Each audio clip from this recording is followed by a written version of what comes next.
Good afternoon and welcome to GCMX News, coming to you live from our studio in GCMX Africa, Kano, Nigeria. Today, Tuesday, being the 20th January 2026, which is equivalent to 1st Sha'ban 1447 after Hijrah. I am Hamza Dauda Adamu with the news. First, the news headlines. Governor Yusuf firms up APC defection plan following 3-hour villa meeting with Tinubu. Father of prime suspect in Kano family massacre calls for son's speedy execution. Operation Hadinkai troops dismantle terrorist camp in Borno, repel drone attacks. National Orientation Agency boss urge National Assembly to criminalize fuel scooping. And now the news in details. Indications have emerged that Kano State Governor Abba Kabir Yusuf is set to defect from the new Nigerian People's Party (NNPP) to the ruling All Progressive Congress (APC). This followed a closed-door meeting between President Tinubu and the governor at the presidential villa Abuja. Multiple sources familiar with the meeting say lingering political concern that had laid delay the governor's plan defected were resolved, paving the way for a formal announcement expected within days.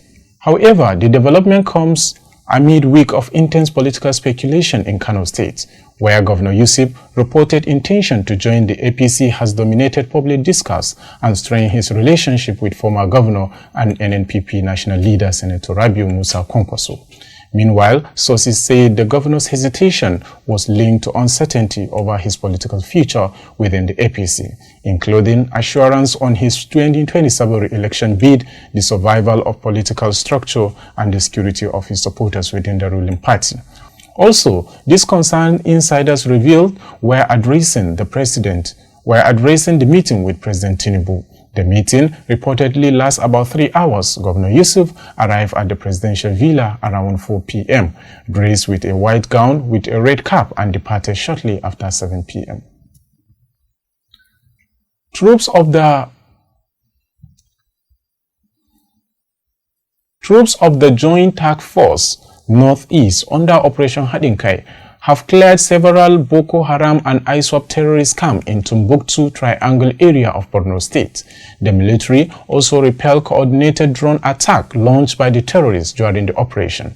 In a statement by the media information officer of the Joint Task Force, Lieutenant Colonel Sani Uba, said many terrorists were killed, while others escaped with gunshot wounds. However, he disclosed that the intelligence-led operation was carried out in locations include Chilaria, Garin Farouk, and Abirma, where troops recovered arms, ammunition, and other logistical items. According to him, the operation was supported by the air component of Operation Hadinkai, which provided sustained intelligence, surveillance, and reconnaissance throughout the mission. Meanwhile, items recovered include boyfriend radios, AK-47 magazines, 7.62 and 12.7mm ammunition, Boko Haram and ISWAP flags, medical supplies, diesel-powered grinding machine, large quantities of grains, and a pickup truck, underground storage facilities, as well as petroleum and oil lubricants.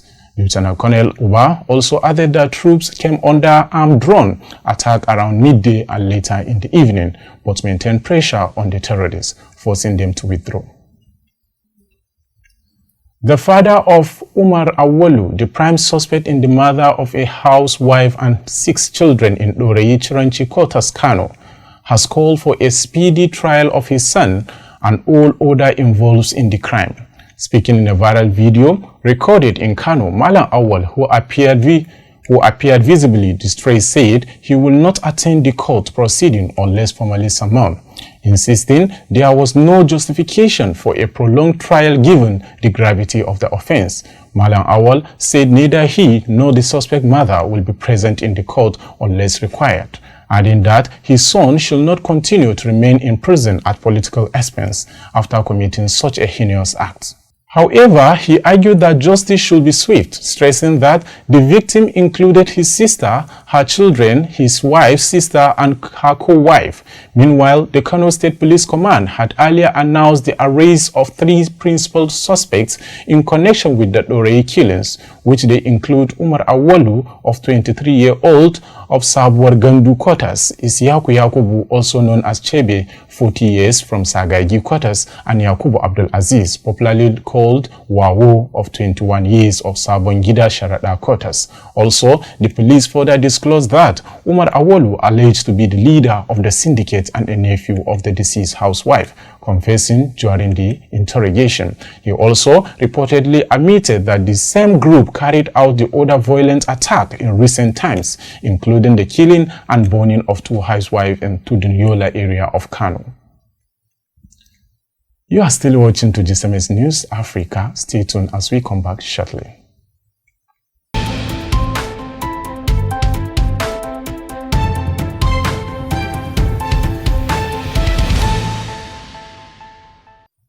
Welcome back. The Kano State Hisba Board has shut down several shops suspected of engaging in illicit activities, including gambling and prostitution at Wambai Garage in Kano. Correspondent Umar Abdullahi reports that the raid was conducted jointly by the area commander of the Hisba, led by Malam Musbahu Muhammad Fada, and municipal local government commander led by Hamidan Tanko. The board said the shop had continued illegal activities despite repeated warning, prompting immediate closure. However, they assured that efforts to curb reckless behavior in the area and across Kano State will continue. Meanwhile, reports indicate that such activities have been ongoing in the market for some time, leading the Hisba board to take decisive action. The Director General of the National Orientation Agency, NOWA, Malan Lare Isa Onilu, has condemned in the strongest term the dangerous and irresponsible act of scooping fuel from a fallen tanker, as witnessed on Monday, 20th January at the Liverpool Bridge in the Apapa area of Lagos State. Consequently, he called on the National Assembly to urgently initiate and enact comprehensive legislation that will expressly criminalize fuel scooping from falling tankers, with firm, clear and deterrent penalties for offenders. According to him, sustained public enlightenment must now be complemented by strong legal and enforcement frameworks to decisively end the deadly behavior. However, in a statement issued to journalists on Monday in Abuja, Isa Onilu described the practice as commendable and completely unacceptable in a modern society, warning that it poses an extreme and unavoidable threat to human life, public safety and national infrastructure. According to him, the risks involved are not limited to those directly engaged in the act, as motorists, nearby communities, emergency responders and critical national assets are equally exposed to grave danger. Now we move to the foreign news. On foreign news, you'll have that authorities said at least 150 people have died across the southern African countries. In Mozambique, more than 110 people have lost their lives since early October, the start of the rainy season, with 13 deaths reported in the past week alone. Large areas of the country remain submerged, forcing President Daniel Chapo to cancel his trip to the World Economic Forum in Davos as rescue operations continue.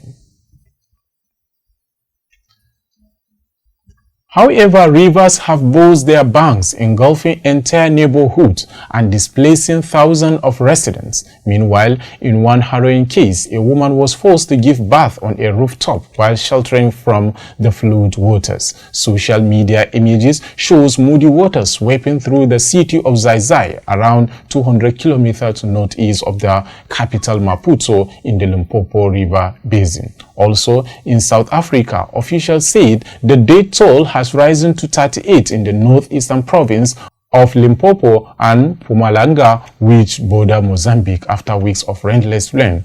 The South African Defense Force has deployed a search and rescue team, including a helicopter, to assist Mozambique emergency efforts. Likewise, UNICEF reports that over 432,000 people have been affected by the floods in Mozambique, with more than 49,000 evacuated to emergency accommodation centers. To end the news, a recap of the major item. You have heard that Governor Yusuf farms up APC defection plans following 3 hours villa meeting with President Tinubu. You also had that father of prime suspect in Kano family massacre calls for son's speedy execution. Also, you had that Operation Hadinkai troops dismantle terrorist camp in Borno, repel drone attack. You also had that National Orientation Agency boss urged National Assembly to criminalize fuel scoping. This news comes to you live from our studio at GCMX Africa, Kano, Nigeria. You can also follow us through our social media handles at GCMX Africa or through our streaming platform at GCMX On Streaming or through our radio garden at GCMX Radio Garden. Once again, I'm Hamza Dauda Adamu saying goodbye for now.